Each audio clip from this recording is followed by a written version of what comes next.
Clean, simple, and budget friendly. 3 words I'd use to describe your mum. But I suppose these words might also be applicable to this PC featuring the RTX 3060, a weirdly legendary GPU. I've got my last 3060 in stock now, so let's give it a proper send-off. Roll the tape!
The 3060 is one of the most popular video cards of recent years, I think mainly due to the fact that it was the cheapest non-crap Nvidia card that we had for a while.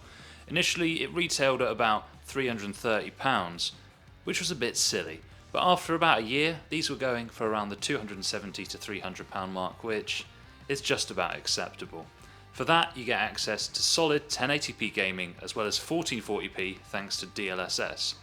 It's not a ray tracing card really, but if you ask me, ray tracing is a bit of a gimmick and it kneecaps the performance so much that it's not worth it, even on the higher end models. Another benefit of the 3060 was its 12 gigs of VRAM. This made it excellent for budget video editing and streaming uses, which is not an insignificant number of people.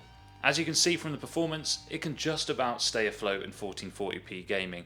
For esports games, 1440p is absolutely realistic. For AAA titles, it can do some of the older ones, but it's a bit tougher for the newer games like Cyberpunk. But that's where DLSS comes in, I suppose. And before we move on folks, just a heads up, if you're in the UK, you can buy this exact PC from me at PC36.co.uk, and I'll be selling it at cost price only. It's called the Focus if you search for it on the website, and there's only one left in stock. But anyway, back to the review. Temperatures were nice and cool. The Thermalright Assassin X120 was able to keep the i5 12400F CPU under 60 degrees plateau temperature during a prime 95 all-core torture test. And when you see it during gaming, it barely ever broke over 50C, so This cooler is absolutely more than enough for this CPU. The video card was no slouch either, staying under 75 degrees on the core at all times. The Gigabyte Windforce is the entry-level model, but as I always say, law of the cheapest model, guys. Just get the lowest price version of any graphics card, because they're basically all fine. Except Zotac. Oh, got a frog in my throat. Sorry about that, guys. This might be the last time I use non-K Intel chips for a while. At the moment, it seems to make more sense to go Ryzen. The current 12th to 14th gen are now dead-end platforms, so you haven't got much upgrade room into the future. But I suppose you could put a 14700K into this build just about, but you're not really upgrading to new stuff then, you're just upgrading to slightly old stuff. But there's an argument for that, I suppose. But nowadays, my money's on Ryzen 7000 due to that long upgrade potential. That could, of course, change come later this year when the Intel 15th gen is slated to release. Also, the Intel i3-12100F still remains a really good pick for budget buyers. Now, the Fractal Focus 2. Just like your mum, it looks all peaches and cream up front, but it's a bit of a mess at the back. Let's take a brief look over it. The panels are glass on the presentation side, steel on the back, and mesh on the front. In the presentation side, you'll see there's no PSU shroud. The glass panel has a lip that looks a bit like a shroud, but the inside is actually open. The PSU goes at the back here. There's a slot for quote-unquote accessories, though I have no idea what actually goes here. I tried a 3.5-inch hard drive, but it didn't fit. Board support is up to ATX, but eATX probably isn't going to fit based on the hole pattern. There's two 140mm fans up front with standard ARGB and DC fan speed connections. You can also fit three 120mm fans or a 360mm radiator in the front if you prefer. In the top, a 240 radiator will fit nicely, and at the rear, 120mm fan mount is there, but there's no fan included with the case. Clearances are 405mm for your max GPU length, 170mm for your maximum CPU cooler height, so this case can pretty much accommodate any of that hardware that you can think of. In the back you have two 2.5-inch mounts, two 3.5-inch mounts as well. In the top left you can add another 3-pin ARGB device to piggyback onto the case RGB, which is a nice feature.